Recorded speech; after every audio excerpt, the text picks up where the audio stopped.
नमस्कार दोस्तों, study point Nilesh Kumar channel पर मैं नीलेश आपका स्वागत करता हूं।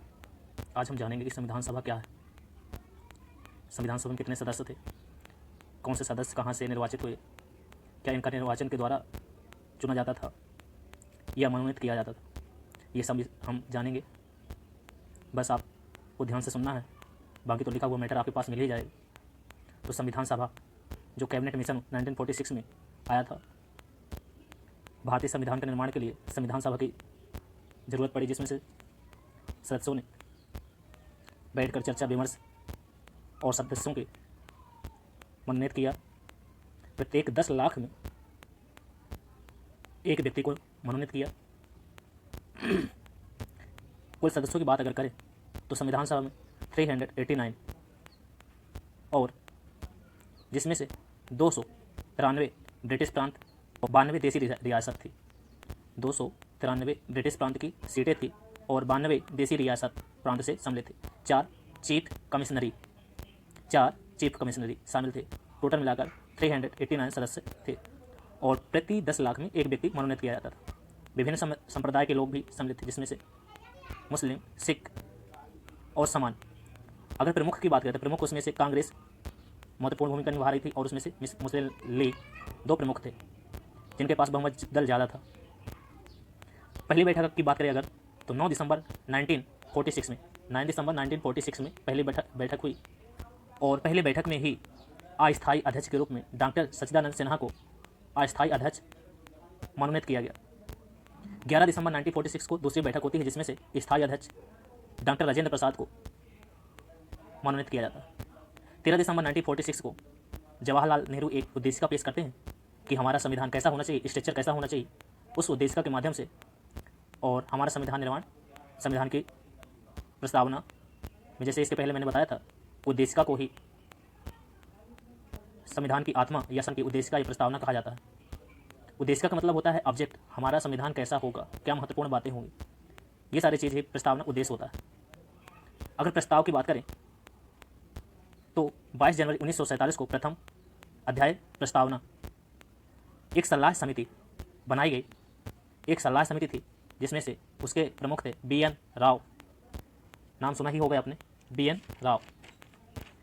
अब संविधान निर्माण जब हो रहा था उसमें से उस टाइम कुल 13 समिति थी। इस समिति में से कुछ इस प्रकार थी: प्रारूप समिति, संघ समिति, प्रांतीय समिति और संचालन समिति, जो प्रमुख रूप से महत्वपूर्ण भूमिका निभा रही थी। टोटल की बात करें तो 13 समिति थी। अगर प्रारूप समिति की बात करें तो उसके अध्यक्ष जो थे प्रमुख थे डॉक्टर BR अम्बेडकर जी। संचालन समिति की बात करें तो उस टाइम के जो प्रधानमंत्री के रूप में तो पंडित जवाहरलाल नेहरू द्वारा संचालन समिति में डॉक्टर राजेंद्र प्रसाद। संघ समिति की बात करें तो डॉक्टर राजेंद्र प्रसाद। संघ समिति की बात करें तो जवाहरलाल नेहरू जी, माफ़ कीजिएगा मिस्टेक हो गई है। संचालन समिति में राजेंद्र प्रसाद, संघ समिति में डॉक्टर राजेंद्र प्रसाद, मिस्टेक हो गई। संचालन समिति डॉक्टर राजेंद्र प्रसाद, संघ समिति में जवाहरलाल नेहरू, प्रारूप समिति में डॉक्टर राजेंद्र प्रसाद और की बात करें तो सरदार वल्लभ भाई पटेल। जो भी मिस्टेक हुई उसमें से माफ़ कीजिएगा मुझे। लास्ट में मैंने क्लियर किया है कि संचालन समिति थी जो तो राजेंद्र प्रसाद, संघ समिति में जवाहरलाल नेहरू, प्रारूप समिति में डॉक्टर BR अम्बेडकर साहब और अगर प्रांतीय समिति की बात की जाए तो सरदार वल्लभ भाई पटेल साहब। इस प्रकार से प्रमुख समितियों के बारे में जानना, जो उनके प्रमुख थे, उन्होंने प्रांत के बारे में, संचालन के बारे में, संघ के बारे में सब अपनी अपनी महत्वपूर्ण भूमिका निभा रहे थे। अगर यही प्रारूप समिति को भी ड्राफ्टिंग कमेटी के बारे में भी कहा जाता है। इंग्लिश में आ जाता है कमेटी के प्रमुख कौन थे, तो आपको बताना होगा कि डॉक्टर BR अम्बेडकर साहब ही प्रारूप समिति और ड्राफ्टिंग कमेटी के प्रमुख थे। कुल समय की बात करें कि कितना संविधान निर्माण करने में लगा, तो दोस्तों 2 साल 11 महीना 18 दिन जो संविधान निर्माण में कुल कार्यकाल, कुल समय अवधि लगी। अगर संविधान जैसे ही निर्माण हुआ तो उसको अंगीकृत करने की बात की जाती है तो 26 नवंबर 1949 को अंगीकृत किया गया था। लेकिन अगर संविधान लागू करने की बात कही जाए तो यही 26 जनवरी 1950 को। 26 जनवरी को क्यों? तो दोस्तों पहली आज़ादी जब हमारे तिरंगा झंडा फहराया गया था तो 26 जनवरी 19 उस दिन को याद करने के लिए, विशेष करने के लिए, तो 26 जनवरी को संविधान दिवस के रूप में मनाया जाता है, गणतंत्र दिवस के रूप में मनाया जाता है।